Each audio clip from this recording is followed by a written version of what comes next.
Айрым министрликтерде коррупция менен күрөш солгундоодо. Буга коргоо кеңеши берген сунуштарды айрым аткаминерлер аткарбай жатканы себеп. Ал эми айрым чет элдик уюмдар болсо, коррупция менен болгон күрөш Кыргызстанда өзүнүн оң жыйынтыгын бере баштагандыгын билдирди. Ал кайсы уюмдар экен, кесиптеш? Ова Мирзат Transparency International уюму Кыргызстандын жемкорлукка каршы күрөшүүдөгү позициясы жакшыргандыгын билдирди. Борбор Азиядагы айрым өлкөлөргө салыштырмалуу иштелип чыккан антикоррупциялык система натыйжасын бере баштады. Темага Гүлнара Касымбекова токтолот. Есть конкретный пошаговый план. Коргоо кеңешинин катчысы Темир Жумакадыров 2015-жылы жүргүзүлгөн паракурчулукка каршы күрөштүн жыйынтыгын чыгарды. Анын айтымында былтыр Кыргызстан коррупция боюнча 168 өлкөнүн ичинен 123-орунду ээледи. Бул Transparency International уюмунун баяндамасында да айтылат. Благодаря политической воле президента. Президенттин саясий эркинен улам коррупцияга каршы күрөштө жакшы жыйынтыкка жетишип келе жатабыз. Биздин максат ошол деңгээл менен теңдеш боло турган жана талаптарга жооп бере турган системаны түзүү керек.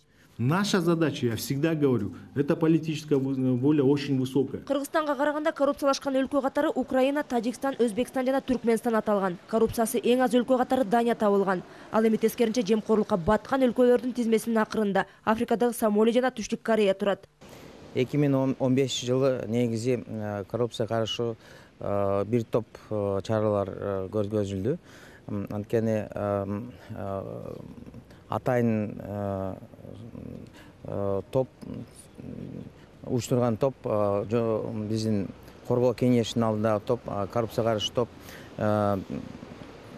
системанын ошол жолунда 10-дон 15-ке чейин мамлекеттик биздин органдардын ошо атайын коррупция жок кылуу же демонтаж өткөрүүгө пландарды карашып 30-50%ке чейин аткарылган, ошол деле өзүнүн натыйжасын берди деп ойлойм. Жемкорлук менен күрөш боюнча Кыргызстандын көрсөткүчүн жакшыртууга мамлекет башчы Алмазбек Атамбаевдин мамлекеттик саясатты туура жүргүзгөнүн негизги себеп.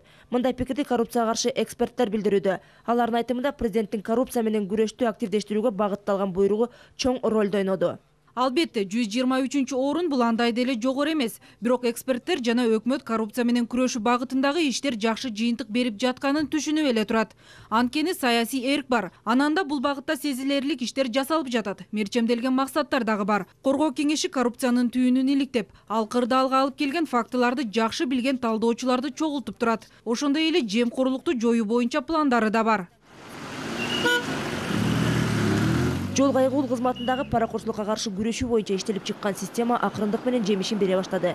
Тагыраак айтканда, жол эрежесин бузган айдоочулар айыпты электрондук система аркылуу төлөдү. Бюджет государства через посттерминал мы получили 2 миллиона 700 сом. Терминалдар аркылуу бюджетке 2 миллион 700 миң сом, ал эми банктык карточкалардан 23 миллион сом түштү.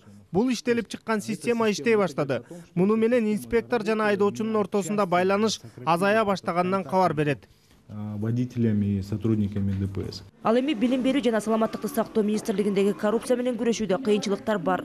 Мындагы аткаминерлер иштемиш болуп чыны классы менен эмес, коргоо кеңеши берген сунуштарды колунун учу менен эле жасоодо, дейт Темир Жумакадыров. Мындан улам бул тармактарда паракурчулук менен күрөштүн жемиши да жеңиши да байкала элек. У нас есть вопросы в сфере министерства. Коррупция менен күрөшүүдө жакшы жыйынтык бар деп айтканыбыз менен, айрым тармактарда бул багытта иштер натыйжа бербей жатат. Саламаттык сактоо министрлиги берилген сунуштарды аткара элек. Мунун аргыл себептери бар. Ал эми билим берүү министрлигинде маселелер көп эле. Направление работы мы продолжаем. Деген менен агартуу тармагы коргоо кеңеши берген сунуштардын айрымдарын жеткиликтүү аткарды.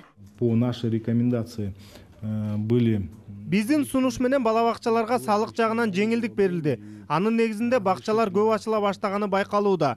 Жаңылары ачылып, мурда көмүскөдө иштеп келгендери ачык иштей баштады. На этапе мы наблюдаем рост 27%. Коргоо кеңеши коомчулук менен ири шаркак иш алып баруу менен дагы паракурчулукка баткан тармакты андан сууруп чыкса болот. Нам нужно работать еще и с обществом. Прививать антикоррупционное поведение. Биз коом менен тыгыз иштешибиз керек. Эгер тийиштүү деңгээлдеги жыйынтыкка жетсек, коррупционер көчөгө, эл алдына чыгуудан айбыгып, уялып калгыдай болуш керек. Вот тогда мы добьемся серьезных результатов. Коргоо кеңеши эл аралык рейтингде Кыргызстандын позициясын жакшыртууга бел байлады. Наши граждане реально почувствовали. Коррупция менен натыйжалуу күрөшүп, коомчулукка бул багыттагы абал өзгөргөнү сезилерлик болушу керек. Бул биздин бирден бир максат. Ал эми эркин интернеттин рейтингинде Кыргызстан аймактагы коңшу мамлекеттердин баарын артта калтырды. Бул туурасында жарандык жана саясий эркиндикти изилдеген Freedom House коммерциялык эмес эл аралык уюмунун бүгүн жарыя кылган Дүйнөдөгү эркиндик 2016 жыл деп аталган докладында айтылат. Рейтингде 65 өлкө камтылган. Эркин интернет боюнча эң мыкты деп Исландия, эң жаман абал деп 88 балл менен Кытай табылды. Ал эми Кыргызстан 35 балл алды. Аны менен мамлекет 58 балл алган Туркияны жана 43 баллы бар Малайзияны артта калтырып, 34 баллга ээ болгон Түштүк Кореяга бир аз жетпей калды. Ошентсе да региондо Кыргызстан алдыда. Мисалы Казакстан 61 балл, Орусия 62, Өзбекстан 78 балл алып, эркин эмес өлкөлөр деп аныкталды. Ал эми Тажикстан менен Түркмөнстан бул рейтингге такыр кошулган да эмес. Гүлнара Касымбекова, Алдыхан Бабаев, Коомдук 1 канал.